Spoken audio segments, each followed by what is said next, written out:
Hello, അമ്മ മനസ്സിൻ്റെ പുതിയൊരു എപ്പിസോഡിലേക്ക് എല്ലാവർക്കും സ്വാഗതം. ചാനൽ ആദ്യമായിട്ട് കാണുകയാണെങ്കിൽ ഒന്ന് സബ്സ്ക്രൈബ് ചെയ്തിട്ട് ലൈക്ക് ചെയ്യണേ. അപ്പം മേഘ ദേഷ്യത്തോടെയാണ് മനോഹരനോട് സംസാരിക്കുന്നത്. എന്താ അങ്കിൾ ഇത്? ഒരു വർക്ക് ഏൽപ്പിച്ചാൽ ഇങ്ങനെയാണോ ചെയ്യുക? ഇത്രയേറെ ഞാൻ പറഞ്ഞിട്ടും ചന്ദ്രിക എങ്ങനെയാണ് ആ ഓർഡർ അവർക്ക് ഡെലിവറി കൃത്യമായിട്ട് കൊടുത്തത്? അപ്പോൾ മനോഹരൻ പേടിയോടെ പറയുന്നുണ്ട്, കഴിഞ്ഞ പ്രാവശ്യത്തെ പോലെ തന്നെ ഇപ്രാവശ്യവും തീയിട്ടിട്ട് കത്തിക്കാമെന്ന് തന്നെയാണ് വിചാരിച്ചത്. പക്ഷേ കഴിഞ്ഞ തവണത്തെ പോലെ ഇത്തവണ പോവാൻ സാധിച്ചില്ല. കാരണം ആ കമ്പനിക്ക് 4 ഭാഗത്തും അവർ CCTV ക്യാമറ വെച്ചിട്ടാണുള്ളത്. പക്ഷേ എന്നിട്ടും ഞാൻ ശ്രമിച്ചതാണ് CCTV പെടാതെ എങ്ങനെയെങ്കിലും അകത്തേക്ക് കടക്കാമെന്ന്. പക്ഷേ സാധിച്ചില്ല മോളെ. മേഘക്ക് വല്ലാത്ത ദേഷ്യം വന്നിട്ടുണ്ടായിരുന്നു. മതി അങ്കിൾ, ഇതൊക്കെ ഒരു കാരണമാണോ? അവളിങ്ങനെ ദേഷ്യത്തോടെ നിൽക്കുന്ന സമയത്താണ് ഒരു സ്റ്റാഫ് കയ്യിൽ ലഡുവായിട്ട് അങ്ങോട്ടേക്ക് വന്നത്. ആ സ്റ്റാഫിനെ കണ്ടപ്പോൾ മേഘ ചോദിക്കുന്നുണ്ട് എന്താ കാര്യമെന്ന്. അപ്പോൾ സ്വീറ്റ്സ് കൊണ്ടുത്തരാൻ വന്നതാണ്. എന്തിനാ സ്വീറ്റ്സ്? ചന്ദ്രിക മാഡത്തിൻ്റെ യൂണിഫോം ഓർഡർ ഡെലിവറി ചെയ്തത് കാരണം ഓഫീസിലുള്ള എല്ലാ സ്റ്റാഫുകൾക്കും സ്വീറ്റ്സ് കൊടുക്കാൻ പറഞ്ഞിട്ടുണ്ടായിരുന്നു. അത് കേട്ടപ്പോൾ തന്നെ മേഘയ്ക്ക് വല്ലാത്ത ദേഷ്യം തോന്നുകയാണ്. പക്ഷേ ആ സമയം കൊണ്ട് മനോഹരൻ ഒരു ലഡു എടുത്തിട്ട് അകത്താക്കിയിട്ടുണ്ടായിരുന്നു. എന്നിട്ട് ആ സ്റ്റാഫിനോട് പറയുന്നുണ്ട്, ലഡു നന്നായിട്ടുണ്ട്, ഒന്നുകൂടെ എടുത്തോട്ടെ? എടുത്തോളൂ സർ. അവർ വീണ്ടും മനോഹരനെ നീട്ടുന്ന സമയത്ത് മനോഹരൻ ഒന്നുകൂടെ എടുത്തിട്ട് വീണ്ടും കഴിക്കുകയാണ്. അതൊക്കെ കാണുമ്പോൾ മേഘയ്ക്ക് കൊല്ലാനുള്ള ദേഷ്യം വരുന്നുണ്ടായിരുന്നു. അപ്പോഴേക്കും ആ സ്റ്റാഫ് അവിടെ നിന്ന് ഇറങ്ങിപ്പോയിട്ടുണ്ട്. കഴിച്ചുകൊണ്ടിരിക്കുമ്പോൾ തന്നെ മനോഹരൻ മേഘയോട് പറയുന്നുണ്ട്, മേഘ, ലഡു നല്ല സോഫ്റ്റ് ആണ്, നിനക്കും ഒന്ന് എടുത്തുകൂടായിരുന്നോ? മേഘ മനോഹരൻ്റെ അടുത്ത് ദേഷ്യത്തോടെ ചാടി കടിക്കുകയാണ്. ഓ, നിങ്ങളെയൊന്നും വെച്ചിട്ട് ഒന്നും ചെയ്യാൻ സാധിക്കില്ല, ദയവ് ചെയ്ത് ഇവിടെ നിന്ന് ഇറങ്ങിപ്പോവോ? അപ്പോൾ ലഡു കഴിച്ചുകൊണ്ട് തന്നെ മനോഹരൻ പറയുന്നുണ്ട്, സോറി മേഘ, നന്നായിട്ട് വിശക്കുന്നുണ്ടായിരുന്നു, അതുകൊണ്ടാണ് ലഡു കണ്ടപ്പോൾ തന്നെ വേഗം എടുത്തത്. എന്നിട്ട് അയാൾ നിഷ്കളങ്ക ഭാവത്തിൽ വീണ്ടും ലഡു കഴിച്ചുകൊണ്ടിരിക്കുകയാണ്. ആ സമയത്താണ് ചന്ദ്രിക അങ്ങോട്ടേക്ക് വരുന്നത്. ചന്ദ്രിക വീണ്ടും ഒരു മോഡേണിനെ പോലെ തന്നെ ചുരിദാറൊക്കെ ഇട്ടിട്ടാണ് വന്നിട്ടുണ്ടായിരുന്നത്. അപ്പോൾ വന്നപ്പോൾ തന്നെ കാണുന്നത് മനോഹരൻ ലഡു കഴിക്കുന്നതാണ്. അപ്പോൾ മേഘയെ നോക്കിക്കൊണ്ട് ചന്ദ്രിക കുറച്ചൊരു കളിയാക്കുന്ന രീതിയിൽ തന്നെയാണ് സംസാരിക്കുന്നത്. എന്താ, സ്വീറ്റ്സൊക്കെ കഴിച്ചോ? മേഘ തോറ്റുപോയത് കൊണ്ട് തന്നെ മറുപടി ഒന്നും പറയുന്നില്ല. മനോഹരനാണെങ്കിൽ ഒരു പൊട്ടനെ പോലെ ആ ലഡു കഴിച്ചുകൊണ്ടേയിരിക്കുകയാണ്. അപ്പോൾ ചന്ദ്രിക മേഘയോട് പറയുന്നുണ്ട്, ഇനി ഇതുപോലെ ഇടയ്ക്കിടയ്ക്ക് സ്വീറ്റ്സ് നിങ്ങൾക്ക് കഴിക്കേണ്ടി വരും. അത് കേട്ടതും മേഘ ദേഷ്യത്തോടെ മനോഹരനെ നോക്കുന്നുണ്ട്. കാരണം ചന്ദ്രികയുടെ മുന്നിൽ വെച്ചിട്ട് ആ ലഡു കഴിച്ചത് കൊണ്ടാണല്ലോ ഇപ്പം ഇത്രയും കേൾക്കേണ്ടി വന്നത്. അപ്പോൾ ചന്ദ്രിക മേഘയോട് പറയാണ്, മേഘ, എന്നെക്കൊണ്ട് ആ സ്കൂൾ ഓർഡർ കംപ്ലീറ്റ് ചെയ്യാൻ പറ്റില്ലെന്നല്ല നീ വെല്ലുവിളിച്ചത്. പക്ഷേ ഞാനത് സക്സസ് ആയിട്ട് ചെയ്തു തീർത്തിട്ട് ഡെലിവറിയും ചെയ്തു. മേഘ മറുപടിയൊന്നും ഇല്ലാതെ തലതാഴ്ത്തുന്ന അവസ്ഥയിൽ നിൽക്കുകയാണ്. തിരിച്ചൊന്നും പറയാൻ അവൾക്ക് സാധിക്കുന്നില്ല. കാരണം അവൾ ഒട്ടും പ്രതീക്ഷിച്ചിട്ടുണ്ടായിരുന്നില്ല ചന്ദ്രിക അത് പൂർത്തീകരിക്കുന്നുള്ളത്. അപ്പോൾ ചന്ദ്രിക വെല്ലുവിളിച്ചുകൊണ്ട് തന്നെ മേഘയോട് പറയുന്നുണ്ട്, ഒരു തവണ തോറ്റുപോയെന്ന് കരുതി താഴെ വീണുന്നാണോ നീ കരുതിയത്? ഞാൻ എത്ര പ്രാവശ്യം നിലത്ത് വീണാലും ഞാൻ എഴുന്നേറ്റ് ഓടിക്കൊണ്ടേയിരിക്കും. ചന്ദ്രിക മേഘയോട് വെല്ലുവിളിച്ചുകൊണ്ട് പറയാണ്, നിന്നെക്കൊണ്ട് എന്നെ തോൽപ്പിക്കാൻ സാധിക്കില്ല. നീ ഫോറിനിൽ പഠിച്ചത് കാരണം നിനക്ക് ഫ്ലുവൻസി ആയിട്ട് ഇംഗ്ലീഷ് സംസാരിക്കാൻ സാധിക്കുമായിരിക്കും. പക്ഷേ അതുകൊണ്ട് എനിക്കൊന്നും അറിയില്ല എന്ന് വിചാരിക്കരുത്. മേഘ ശരിക്കും തകർന്നു പോയിട്ടുണ്ടായിരുന്നു. തോറ്റുപോയിരുത്തിയുടെ അവസ്ഥയിലാണ് അവൾ നിൽക്കുന്നത്, തിരിച്ചൊന്നും പറയാൻ സാധിക്കാതെ. ആദ്യമായിട്ടാണ് ചന്ദ്രികയ്ക്ക് മുന്നിൽ ഇങ്ങനെയും താണു നിൽക്കേണ്ടി വരുന്നത്. അപ്പോൾ ചന്ദ്രിക പറയുന്നുണ്ട്, എൻ്റെ കയ്യിൽ സത്യസന്ധതയും ധൈര്യവും പൊരുതാനുള്ള മനസ്സും ഉണ്ട്. ഞാൻ ഇതേ ബിസിനസ്സിൽ തന്നെ നിന്നേക്കാൾ ഉയരത്തിലെത്തിയിട്ട് കാണിച്ചു തരാം. മേഘ വല്ലാത്തൊരവസ്ഥയിലാണ് നിൽക്കുന്നത്. ചന്ദ്രികയോട് തിരിച്ചൊന്നും പറയാൻ സാധിക്കാത്തതിലുള്ളൊരു നിരാശയിൽ. അപ്പോൾ ചന്ദ്രിക പറയുന്നുണ്ട്, ഇനി നീ അതാണ് കാണാൻ പോകുന്നത്. എന്നിട്ട് നേരെ അവളുടെ ചെയറിലേക്ക് ഇരിക്കാൻ പോവുകയാണ്. മേഘ തോറ്റുപോയത് കൊണ്ടും ചന്ദ്രികയോട് തിരിച്ചൊന്നും പറയാൻ സാധിക്കാത്തത് കൊണ്ടും ദേഷ്യത്തോടെ മനോഹരനെ തള്ളി മാറ്റിയിട്ട് ആ ക്യാബിനിൽ നിന്ന് ഇറങ്ങിപ്പോവുകയാണ്. ചന്ദ്രിക തിരിഞ്ഞു നോക്കുന്ന സമയത്ത് മേഘ അവിടെ നിന്ന് ഇറങ്ങിപ്പോകുന്നതും മനോഹരൻ അവളോട് അവിടെ നിൽക്കാൻ വേണ്ടി പറയുന്നതും കാണുന്നുണ്ട്. മേഘ മേഘ മേഘ പറഞ്ഞ കേക്ക് മോളെ, നിക്ക് നിക്ക് നിക്ക് എന്നൊക്കെ മനോഹരൻ പിന്നീന്ന് വിളിക്കുന്നുണ്ടെങ്കിലും മേഘ മൈൻഡ് വെക്കാതെ പോവാണ്. അപ്പോൾ ചന്ദ്രിക കളിയാക്കിക്കൊണ്ട് മനോഹരനോട് പറയുന്നുണ്ട്, ഇനിയും ഒരു ലഡു കൂടെ വേണമെങ്കിൽ പോയി വാങ്ങിക്കോ. അത് കേട്ട് മനോഹരൻ പറയുന്നുണ്ട്, ഈ ലഡു തന്നെ നല്ലതല്ല. എന്നിട്ട് അത് തന്നെ എടുത്ത് വായിൽ കഴിക്കുകയാണ്. അത് കണ്ടിട്ട് ചന്ദ്രിക പൊട്ടിച്ചിരിക്കുന്നുണ്ട്. ചന്ദ്രിക ശരിക്കും ഒരു വിജയുടെ ഭാവത്തിലായിരുന്നു അവളുടെ ചെയറിൽ ഇരുന്നിട്ടുണ്ടായിരുന്നത്. കാരണം തന്നെ കൊണ്ട് സാധിക്കും എന്നവൾ തെളിയിച്ചിട്ടുണ്ടായിരുന്നു. അങ്ങനെ പിറ്റേന്ന് നേരം വെളുത്ത സമയത്ത് മേഘ അവളുടെ മകൾക്ക് പ്രിയക്ക് ഭക്ഷണം വാരി കൊടുക്കുകയാണ്.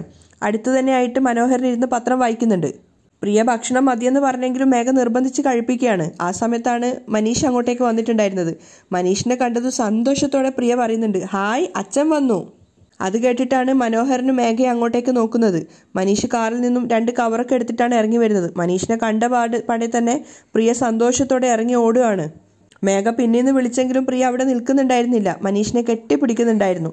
അവർ അച്ഛനും മകളും തമ്മിലുള്ളൊരു വാത്സല്യത്തിന്റെ സമയമായിരുന്നു. ആ സമയത്ത് മനോഹരൻ എഴുന്നേറ്റിട്ട് മേഘയുടെ അടുത്തേക്ക് പോവാണ്. എന്നിട്ട് മേഘയോട് പറയുന്നുണ്ട്, ഇവള് കാരണമാണ് നിനക്ക് എല്ലാ പ്രശ്നവും വരാൻ പോകുന്നത്. ആദ്യം നീ ഇവളെ മാറ്റിയെടുക്കണം. പ്രിയയെ കൊണ്ടാണ് ഉദ്ദേശിക്കുന്നത്. മേഘയ്ക്ക് എന്താ മറുപടി പറയേണ്ടതെന്ന് അറിയാത്തൊരവസ്ഥയിൽ നിൽക്കുകയാണ്.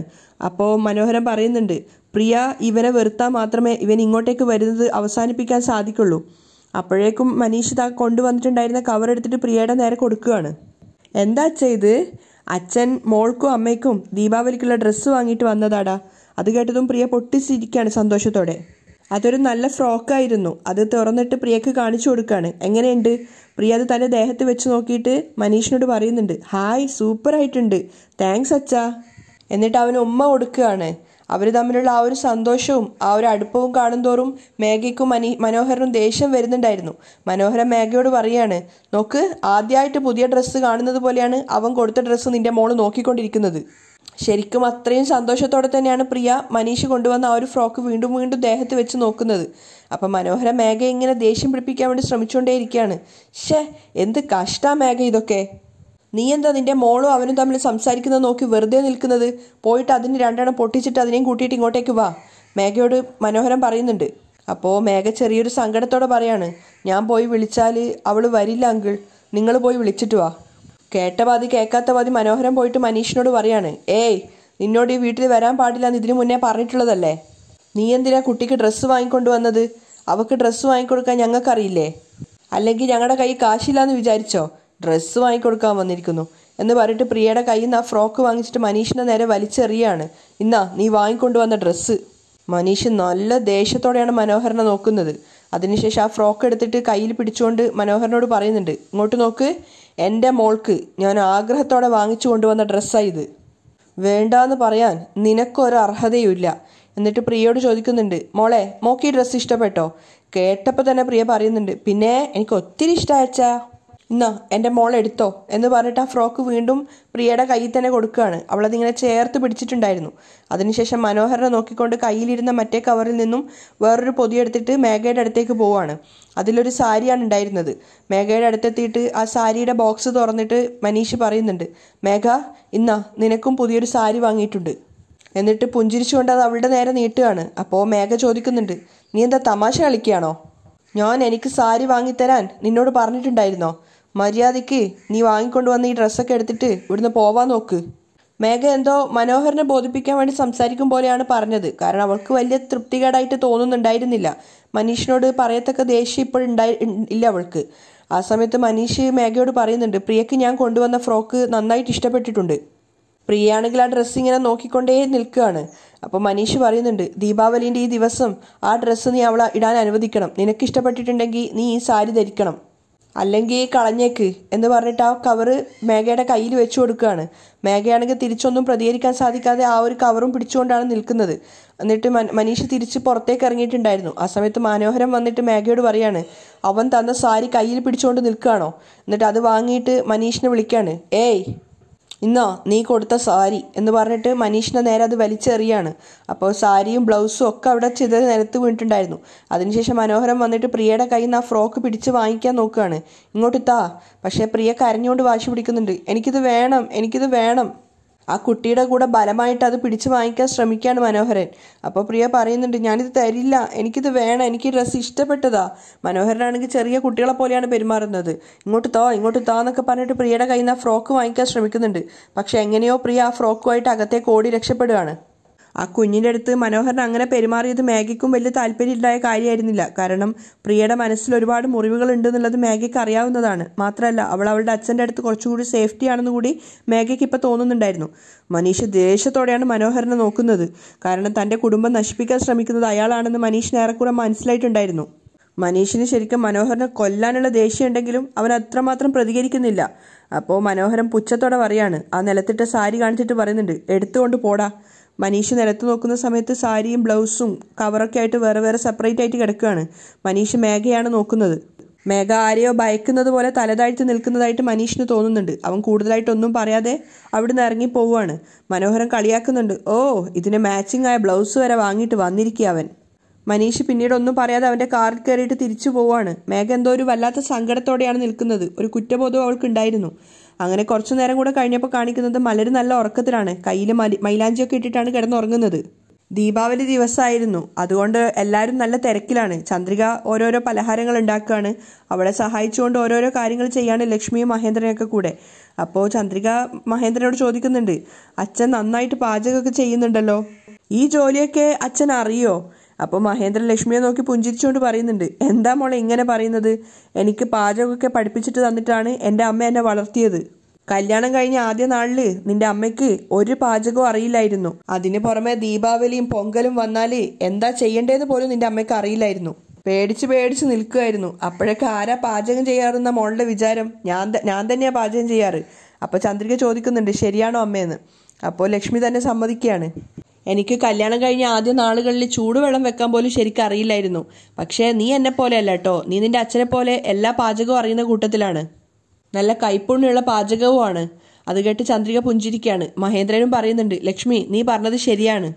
ചന്ദ്രിക ഓരോരോ പലഹാരങ്ങളായിട്ട് പൊരിച്ചുകൊണ്ടിരിക്കുകയാണ്. ആ സമയത്ത് ലക്ഷ്മിയോട് പറയുന്നുണ്ട്, അമ്മ നേരെ ഒരുപാട് വൈകി, മലറിനെ വിളിച്ച് എഴുന്നേൽപ്പിക്ക്, അവൾക്ക് തലയിൽ നെയ്യ് തേച്ച് കുളിപ്പിച്ചു കൊടുക്കണ്ടേ?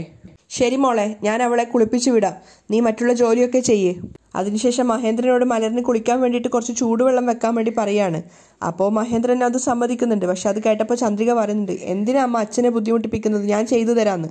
മഹേന്ദ്രൻ പറയുന്നുണ്ട്, എനിക്കൊരു ബുദ്ധിമുട്ടുമില്ല, എൻ്റെ പേരക്കുട്ടിക്ക് വേണ്ടിയിട്ടല്ലേ, ഇതൊക്കെ ചെയ്യാനല്ലേ ഞാനിപ്പോൾ ജീവിച്ചിരിക്കുന്നത് തന്നെ എന്നൊക്കെ പറഞ്ഞിട്ട് അയാൾ വേഗം ചൂടുവെള്ളം വെക്കാൻ വേണ്ടി പോവാണ്.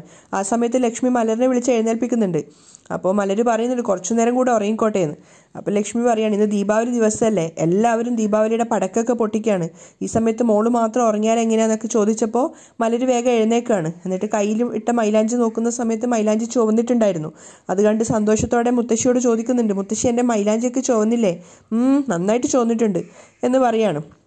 അതിനുശേഷം മലറിനെ കുളിപ്പിക്കാൻ വേണ്ടിയിട്ട് ലക്ഷ്മി കൂട്ടിക്കൊണ്ടു പോകുന്നുണ്ട്. തലയിൽ വെളിച്ചെണ്ണ തേക്കാൻ വേണ്ടിയിട്ട് വെളിച്ചെണ്ണയും ഷാമ്പൂ ഒക്കെ മഹേന്ദ്രനോട് എടുത്തുകൊണ്ട് കൊടുക്കാൻ പറയാണ്. ചൂടുവെള്ളം കൊണ്ട് കൊടുത്തതിന് ശേഷം മഹേന്ദ്രൻ അതൊക്കെ എടുത്തു കൊടുക്കുന്നുണ്ട്. ആ സമയത്താണ് സിദ്ധു അങ്ങോട്ടേക്ക് വരുന്നത്.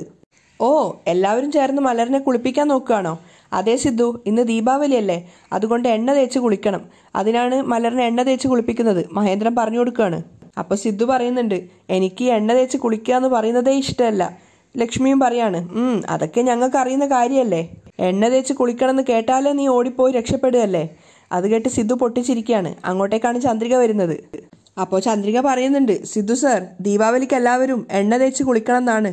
അപ്പോൾ സിദ്ധു പറയാണ്, അയ്യോ എന്നെ കൊണ്ടൊന്നും അതിന് പറ്റിയേയില്ല ചന്ദ്രിക. അത് കേട്ടതും ചന്ദ്രികക്ക് കുസൃതിയാവുകയാണ്. അവൾ മഹേന്ദ്രനോട് പറയുന്നുണ്ട്, അച്ഛാ ഇന്ന് സിദ്ധു സാറിനെ വിടാനേ പാടില്ല, സിദ്ധു സാറിനും എണ്ണ തേച്ച് തന്നെ കുളിപ്പിക്കണം. അത് കേട്ടതും സിദ്ധുവിന് മനസ്സിലായി അവനിട്ടിട്ടുള്ളൊരു പണിയാണ് വരുന്നതെന്ന്. നോക്ക് എൻ്റെ അടുത്ത് വേണ്ട കേട്ടോ എന്ന് പറഞ്ഞിട്ട് സിദ്ധു വേഗം ഓടി രക്ഷപ്പെടാൻ നോക്കുന്നുണ്ട്. തൻ്റെ തലയിൽ അവർ എണ്ണ തേപ്പിക്കുന്നു ഭയന്നിട്ട് സിദ്ധു വേഗം ഓടി രക്ഷപ്പെടുകയാണ്. ചന്ദ്രിക മഹേന്ദ്രനോട് പറയുന്നുണ്ട്, അച്ഛാ സിദ്ധു സാറിനെ വിടരുത്, പിടിച്ചോ. അങ്ങനെ ചന്ദ്രികയും മഹേന്ദ്രനും കൂടെ ചേർന്നിട്ട് സിദ്ധുവിനെ പിടിച്ചുകൊണ്ട് വരികയാണ്.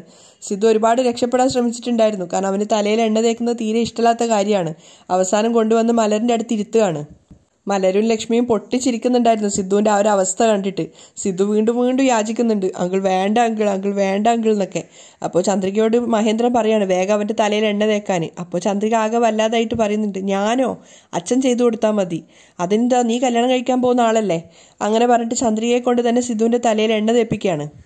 സിദ്ധുവിനാണെങ്കിൽ ഒട്ടും ഇഷ്ടമില്ലാത്ത കാര്യമായിരുന്നു തലയിൽ എണ്ണ ഇടുന്നത്.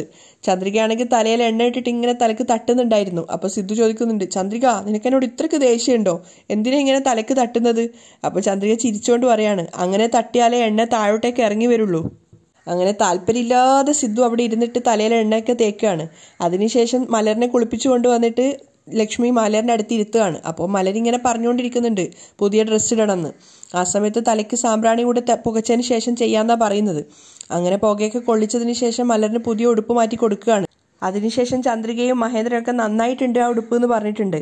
അപ്പോൾ ചന്ദ്രിക അച്ഛനോടും അമ്മയോടും പറയാണ്, നിങ്ങൾ പോയി കുളിച്ചു മാറ്റിക്കോ, കാരണം പൂജ ചെയ്യേണ്ടതെന്നൊക്കെ. അപ്പോൾ ചന്ദ്രികയോട് അവർ കുളിച്ചു മാറ്റാൻ പറഞ്ഞ സമയത്ത് ചന്ദ്രിക പറയുന്നുണ്ട്, ഇനി മലറിൻ്റെ മുടിയൊക്കെ ഞാൻ കെട്ടിക്കൊടുത്തോളാം, നിങ്ങൾ പോയിട്ട് മാറ്റുമെന്ന്. അങ്ങനെ അമ്മയും മോളും കൂടെ മുറ്റത്ത് പോയി ഇരിക്കുകയാണ്. എന്നിട്ട് മലറിൻ്റെ മുടിയൊക്കെ ചന്ദ്രിക കെട്ടിക്കൊടുക്കുന്നുണ്ടായിരുന്നു. മുടിയൊക്കെ കെട്ടിക്കഴിഞ്ഞ സമയത്ത് മലർ അമ്മയോട് പറയുന്നുണ്ട്, അമ്മ എനിക്ക് വിശക്കുന്നു, എന്താ ഇവിടെ കഴിക്കാനുള്ളത്? ഇവിടെ കഴിക്കാനേ മോൾക്ക് ഇഷ്ടപ്പെട്ടതൊക്കെ ഉണ്ട്, ചന്ദ്രിക സ്നേഹത്തോടെ പറയാണ്. എന്നിട്ട് എന്തൊക്കെയാണെന്ന് ഉണ്ടാക്കിയ വിഭവങ്ങൾ എന്നൊക്കെ പറഞ്ഞു കൊടുക്കുകയാണ്. ഒരുപാട് പലഹാരങ്ങൾ ഉണ്ടാക്കിയിട്ടുണ്ട്. അതൊക്കെ കേട്ടപ്പോൾ മലറിന് ഒത്തിരി സന്തോഷമാവുകയാണ്, കാരണം അവളൊരു ഭക്ഷണപ്രേമിയായിരുന്നു.